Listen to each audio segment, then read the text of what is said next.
What's up, everyone? Welcome to another Motown's Wrestling Review. And boy, oh boy, we had one hell of a day yesterday. Yesterday for the WWE, we had Worlds Collide, the event with Triple A, the Mexican Lucha Company, as well as WWE facing off against each other. That was yesterday at 3 o'clock Eastern Time on YouTube. So if you haven't seen it, you can go to YouTube and watch it for free. I highly recommend it because this is probably one of the best wrestlers you're going to see for free. And then later on in the evening on Peacock, or on Netflix for all my fans that's watching outside the country, we have Money in the Bank. So we're gonna I wasn't originally planning on covering Worlds Collide because I'll be honest with you, I originally wasn't planning on watching it. But my mom has a new interest in NXT ever since WrestleMania weekend, and she loved Lucha Underground, so she actually was watching it and kind of made me interested in watching it, so I ended up tuning in. I was a little distracted, so I had to watch it again today to actually give an accurate review, if you know what I mean. They kicked off with a 6-man tag match. It was Octagon Jr., Aerostar, and Mr. Iguana taking on the LWO, Cruz del Toro, Dragon Lee, and Lance something. This was a really good match. I mean, a 6-man tag match, lucha style and everything. I love the lucha style. It reminded me a lot of Lucha Underground in this match. Had a lot of great action in it. The crowd was really behind Mr. Iguana. I'm not familiar with all these guys and everything, though, but they looked amazing. Like I said, this gave me a lucha feel. I thought it was a great way to kick off the show. The match itself, I gave it a B+. I just thought it was an excellent way to start off the show. And it was kind of nice because Rey Mysterio was out prior to that, and they was talking about how Rey Mysterio was, of course, an icon and a hero for Octagon Jr., Aerostar, and Mr. Iguana. But Dirty Dom, he was out there with his ghost up, Pussy Present, Liv Morgan. Oh, they're looking good right up until Dominic fucking dumps your ass for Roxanne Perez. But they was out there, and Dominic grabbed the mic, started talking about his dad and everything, disrespected Rey Mysterio a little bit, even though he said he's a deadbeat dad. Conan said Dirty Dom was just spoiled. He had BMW at 15.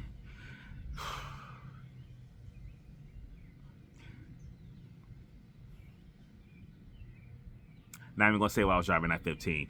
Anyway. So, Octagon Jr. Got pretty upset with Dirty Dom disrespected Rey Mysterio, so he kind of Dominic Mysterio's face. Dirty Dom, the greatest Intercontinental Champion of all time, the greatest Luchador of all time, the greatest Mysterio of all time, and one of the best Guerreros of all time, started fighting with Octagon Jr. that had pulled him apart. And Dirty Dom, being the Guerrero that he is, grabbed the mic and told Octagon Jr., "I see you tonight in Money in the Bank, and I put my title on the line, bitch." So, nice way to start the show off.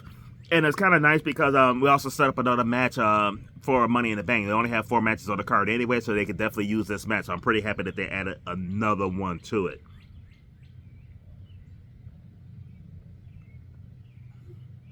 Next, we have Stephanie Vaquer and all them cakes. I'm going to start calling her Calumet Bakery. But we have Stephanie Vaquer and Lola Vice taking on Chick Tormenta and Dahlia. Not too familiar with either one of these ladies. Of course, I love Stephanie Vaquer. And speaking of cakes, Lola Vice got some cakes on her damn self and everything. And I did like how Conan pointed out, facts really, that Lola Vice is not familiar with the lucha style though, but Jesus Christ. Lola Vice looked really good in this match. She adapted very well to the lucha style. She didn't look out of place or anything like that. They didn't have to really change their styles to suit Lola, so I thought that was great. Lola and Stephanie, they did the Devil's Kiss, which was pretty good though. Probably got the biggest pop of the match, probably the best spot of the match. And but at the end, Stephanie hits the SVB to get the win. I did like this match. I gave this one a B. I think it served its purpose. It was a pretty good match. Next, we have Legado del Fantasma, Santo Escobar, with his cool ass music, along with Angel and Berta taking on I'm just gonna say Dr. Wagner Jr., Paragon, and Psycho Clown. This was a surprisingly good match. I wasn't really too interested in seeing this match though, but this because I know Legado del Fantasma, and only one I really liked with them is Santos Escobar. I think Santos Escobar is a phenomenal talent that's been underused. I didn't really know the other team, but I do know Dr. Wagner from Lucha Underground. I didn't realize it when they booked it, but when I saw him, I was like, oh, sweet, Dr. Wagner, okay. But Psycho Clown, oh my god, this motherfucker was colorful as hell, exciting as hell. I love Psycho Clown in this match. He hit somebody with a double German suplex off the ropes. I mean, no, Psycho Clown, I mean, he had a great aerial assault. It was really, really good. I hope the WWE keeps Psycho Clown around. I hope they use him more because he was definitely entertaining to watch. And then Conan was talking about Santos Escobar, how Santos would steal your wallet and be the one to help you look for it. I thought that was kind of funny. And Santos got the pin on Dr. Wagner using the Wagner driver. So I was surprised that Santos got the win.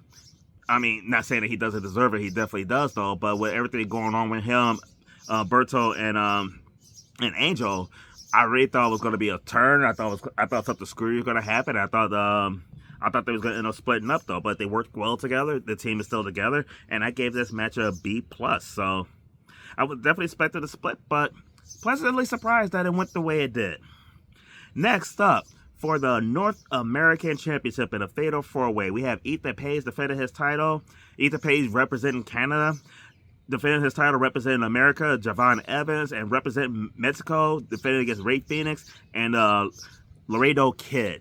And Laredo Kid was about the only one I wasn't familiar with in this match, though, but Laredo Kid looked really good, though. Javon Evans, that kid he could jump, he could fly. I love his aerial assaults. I love his drop kicks. Like, he got some good, crisp drop kicks. Some of the best drop kicks in the business right now. At a point in the match, and the action was going really, really good, and the fans started chanting, "We want tables, we want tables." And Conan said, "Why would you want tables in this match?" And when Conan said it, I was thinking it, like, they did not need tables at all. The way the action was going, it would have been out of place and everything. And, so I 100% agree with Conan on that. Ethan Page was pretty much a ground and pound type wrestler, more of a technical wrestler. He was doing way more aerial stuff in this match and everything. It's like he was really trying to show his lucha, his inner lucha that nobody knew that he had. But he looked impressive and everything doing it, though. They did start chanting, "This is awesome" in this match, and rightfully so. Ethan Page got a clean victory, which was impressive. I gave this match an A-. And then we go to the main event.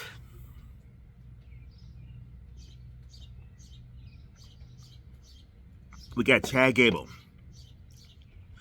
taking on Vikingo. I've seen Vikingo from time to time and everything. I'm not strongly familiar with him. I know of him and everything. Man, I need to watch him a lot more. It was a slower style match, which I thought was good. I thought it worked for the match that these guys were having, as well as for the way the card was going and everything, because a lot of the guys are doing a lot of high flying stuff and everything. Not that they weren't doing any high flying stuff in this one though, but with all your multi people matches and everything, I think the slower pace here definitely worked. They had a lot of great counter wrestling in this match, but Vikingo, oh my god, he hit Gable with a 630 flip off the rope that was fucking insane. Chad Gable came off the ropes and hit Vikingo and hit him with the Chad Gable came off the ropes at Vikingo, and Vikingo countered it into a code breaker. I'm sorry, First Lady of Wrestling Group Ty, but that code breaker looked a little bit better than Chris Jericho's, if I must admit. Vikingo hit a move. He was standing on the middle rope, on the outside on the middle rope, while Chad was inside. He jumped over the rope inside the ring into a 450 splash. I'd never seen something like that. I thought that was pretty impressive. Chad Gable hit a German suplex into a powerbomb off the top rope that looked really, really good. Vikingo hit a Mexican Destroyer off the ropes onto Chad Gable on the apron, which I was just like, holy shit. Gable was selling the fuck out this stuff, too. Gable hit Vikingo with a moonsault onto the floor, onto the table that he had set up. And then, but Vankino ended up ending it with a 630 splash for the win. I gave this match an A++. This match deserved the highest rating you could possibly give it. Match of the week, match of the night, match of the week, match of the month. Could be. This is a match of the year candidate. Both guys look incredible. That's one thing that I absolutely love about this is like how good both guys did in this match and everything. Because this match you got to see Vankito, which a lot of people are not familiar with, but Chad Gable looked fucking impressive. Like, man, this guy needs some kind of title push, some type of title push. But this wasn't the last time we're gonna see some of the people from the show and everything, because they're gonna go down the street and wrestle in Money in the Bank. Now, for Money in the Bank, and if anybody wondering, I am sporting my Dennis Rodman Detroit Pistons bad boy jersey. It had nothing to do with wrestling and everything. I normally am in my wrestling shirts and everything, but I had to put this on because the Pacers are playing Game 2 tonight against the Oklahoma City Thunder with a 1-game lead. They're hoping to go up 2-0 and bring it back to Indy with a 2-0 lead. And I just had to remind y'all, the Indiana Pacers is not my team. I am pulling for them to win this series because between them and OKC, I'm much ready for Indianapolis to win. And I think it'd be kind of fun to see a championship in Chicago. I haven't been in a city that won the NBA championship since '96 when I lived in Chicago, where I'm from. And my name is Tony Motown Allen for a reason. The Pacers is not my team. My bad boys are. The Detroit Pistons are my team. And Chicago is more my team than the Indiana Pacers. Just because I live here, I'm not a Pacers fan. Just want to remind y'all about that. But go Pacers for this series, though, without a doubt. I would love to see them pull something off that hasn't been done since not my bad boy Pistons, but since my Pistons won their last championship against the heavily favored LA Lakers. When everybody didn't give them a chance at winning, everybody didn't give them a shot. I was the only person who didn't live in Detroit that said Detroit could beat the Lakers, and they did. That's what the Pacers are trying to replicate right now. But we're gonna move back to wrestling, more particularly Money in the Bank. And this kicked off with the women's Money in the Bank. You had Alexa Bliss, you had Naomi, Roxanne Perez, Julia, Stephanie Vaquer, and Rhea Ripley.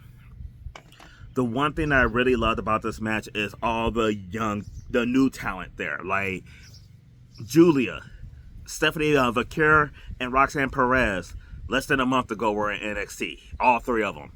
And they're all on the main roster, and they're all in, and they're making up half the field for the women's Money in the Bank, which I thought was pretty incredible. And it's amazing how things are going now because, I mean, in this match, Naomi was the legend, the current legend in the match. She's the oldest, most tenured person in this match. Alexa and Rhea, they're becoming like the vets as well and everything too, though. So I thought that was an interesting dynamic. I personally picked Stephanie Vaquer to win this match. I think she's the hottest one in this match right now, and I'm not talking look-wise because, oh my God, she could definitely hold her on. Naomi and them cakes, Stephanie with her cakes, Mommy herself, who is always on top, 5 feet of fury. You just had a lot of fucking yumminess in this match. But when I say Stephanie's the hottest one in this match, I mean, like, Stephanie Vaquer is one of the most popular women out there. She did it quickly, and she's doing it with her in-ring work. Like, how often have you seen her cut a promo? And she is so loved and everything, though. So I really thought it would make sense for her to win this match. Especially, Jesus Christ, this is her third match inside 24 hours. She wrestled last night on SmackDown. The night before, then she just wrestled at Worlds Collide in a really good match. So I just thought this would have been a good way to... But the wrestle 2 matches before a women's Money in the Bank, and your latter match is your third match in a 24-hour period is crazy. The girls ended up burying Rhea Ripley with the ladders, which I thought was pretty good. I believe it was Julia and somebody else that buried her under there. And had Rhea out there for a while because she was the favorite to win this match, even though she never really done a ladder match. It's her first one ever. I liked when Stephanie, Rhea did get out and everything. Her and Stephanie was battling later on, and Stephanie actually ended up working it out where like she was on Rhea's shoulders, worked her way over to the ladder that was kind of set up, and got Rhea up there for the Devil's Kiss on the ladder, which was pretty amazing and got a huge pop. Bliss on Naomi, Roxanne on Stephanie. They both hit the double code breaker on it, which at this point I became Joey Styles and was like, oh my god! These ladies had some Joey Style moments in this match, which was really good. They had some "This Is Awesome" chants in this match, and rightfully so. They did the Rhea did the Riptide on Julia, while Alexa Bliss hit Roxanne Perez with his sister Abigail at the same time, and then they kind of stared at each other afterwards at another "This Is Awesome" chant. But Naomi pushed Alexa and Rhea off the ladder to climb up there to get the win and everything. This was my match of the show, not match of the night, because that happened in Worlds Collide. But this was my match of the show.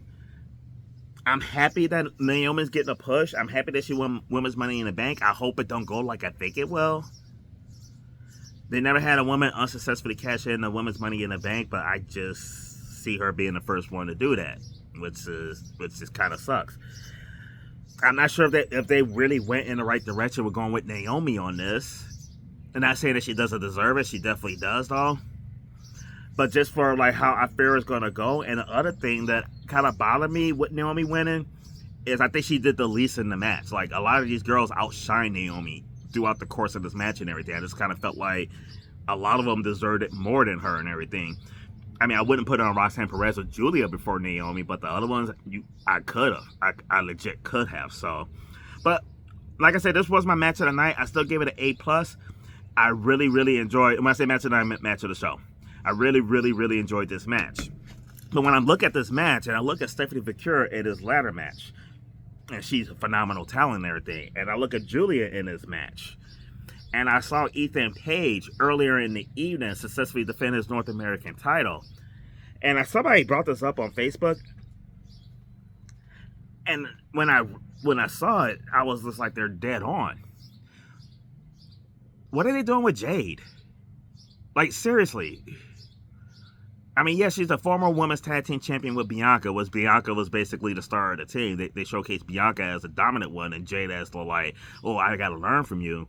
But she doesn't get a push like these other newbies and everything. Like, Stephanie Vicure and Julia came in, like, way after Jade, and they both been NXT women's champions and everything, and both showcasing this Women's Money in the Bank ladder match. Ethan Page quietly came into NXT and everything, and he's on, what, his second title reign? He's getting a decent push. Ricky Starks is getting a great push walking in the door. They brag about signing Jade, but Jade doesn't get the push that these other new stars get. I don't get it. I really don't. So, if y'all get it, leave it in the comments. Leave it in the comments, because I don't get it. Our next match is Dirty Dominic Mysterio versus Octagon Jr. And as you heard in the review earlier, this all started there, though. Man, Dominic has really grown. He has really grown. Dominic looked really good in this match. Octagon Jr. is so fast and crisp and everything. He always looks good. These two gel well together. Dominic won with the 619, and they hit the Guerrero Frog Splash on him. But, man, you could see the confidence. Like, Dominic have grown, became a talented wrestler since joining the Judgment Day, but now you can see that confidence in him. We saw a better Dominic with Rhea Ripley, but we're getting a more confident Dominic with Liv Morgan. And I'm going to imagine what this kid's going to do when he dumps Rhea Ripley. Dumps Liv Morgan for Roxanne Perez. And it has to happen. He has to break Liv Morgan's heart, and here is why. Dominic is one of the top heels in the company, but your heels are getting cheered.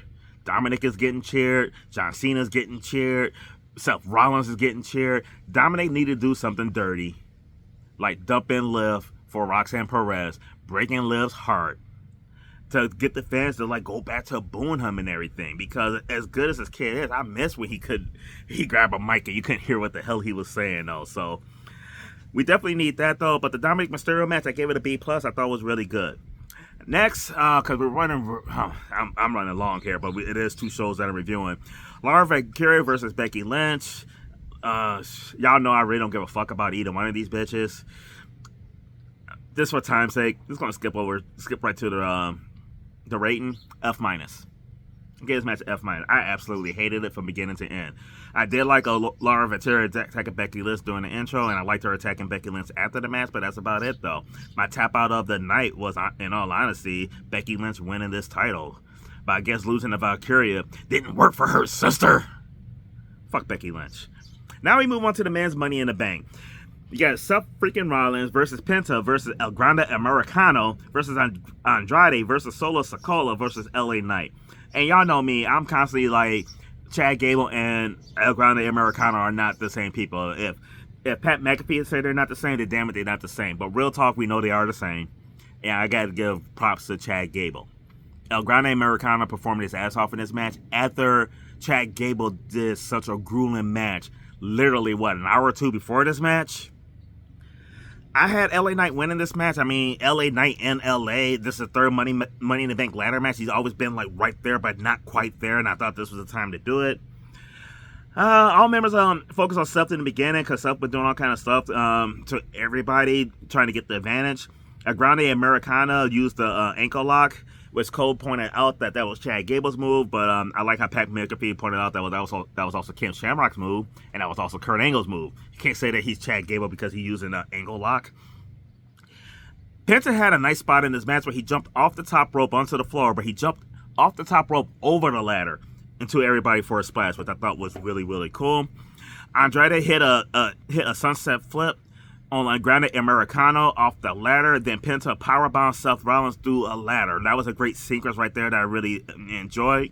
One of the best spots in the match is when Penta hit the Mexican Destroyer on Andrade on the ladder. So that was a really nice spot as well.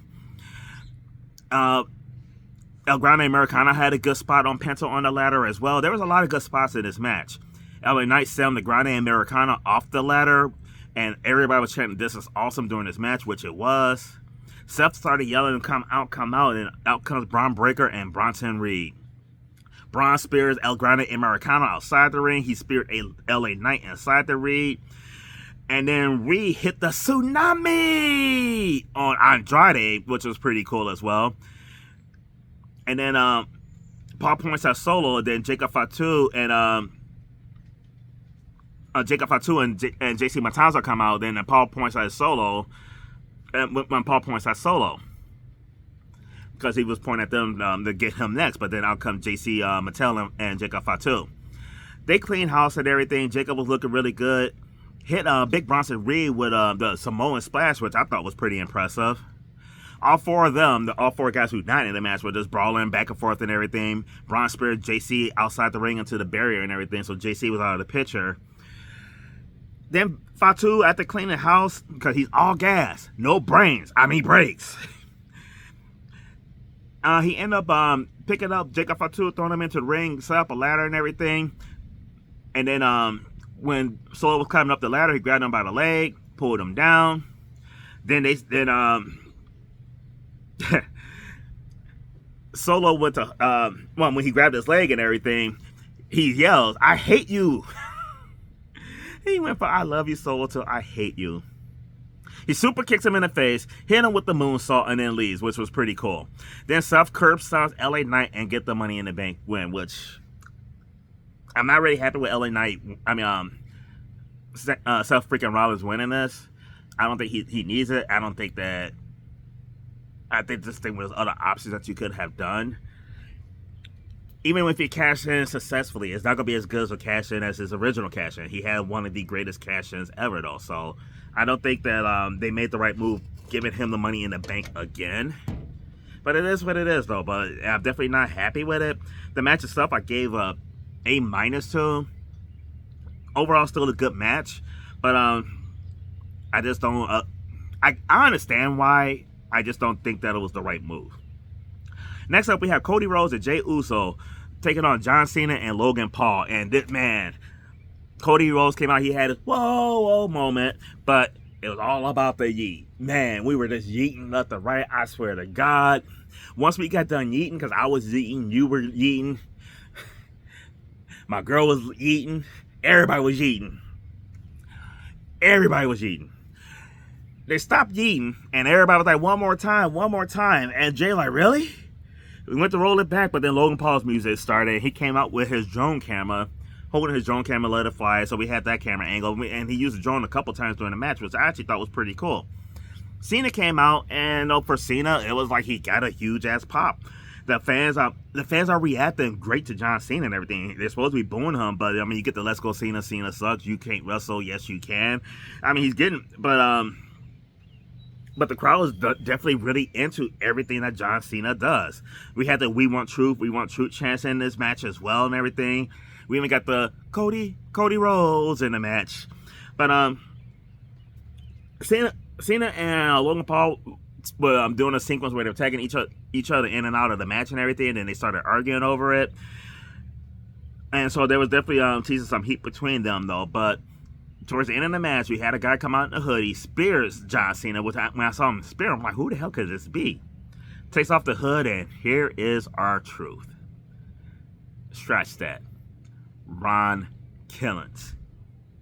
Ron Killings got the spear on him to help Cody Rhodes get the 1, 2, 3 on John Cena. Cody Rhodes and Jey Uso wins. Babyface wins. John Cena's kind of looking like, what the fuck just happened? And R-Truth is back. And at the time, I'm just like, at the time I was giving WWE credit, all the credit in the world. I'm just like, y'all swerved us. Y'all got us. Like, I thought the firing of R-Truth was legit. But the more I read, the more I realized the firing was legit. The fans got R-Truth back. They saw the reaction from the fans. They listened to the fans. A lot of people talk about how like they wish that Triple H wasn't in charge and they didn't have this merger with TKO. This is why WWE is better now than it was under Vince. And particularly Nick Khan, because I guess Nick Khan made the call to R-Truth to get him back. Nick Khan was the one that admitted, I was wrong. Vince McMahon would never admit that he was wrong and never bring a superstar back. Don't believe me? See CM Punk, how long he's been gone. CM Punk wouldn't even be back today if Vince McMahon was still there. Hats off to the WWE. Hats off to Triple H. Hats off to Nick Khan. I see people on social media blasting them for doing this and everything because they shouldn't let them go in the first place. But you got to respect these guys as men to put their egos to the side, admit they were wrong, and fix their fuck up. So my hat's off to you guys. I'm happy you guys did that, and I'm looking forward to seeing Ron Killings in the WWE.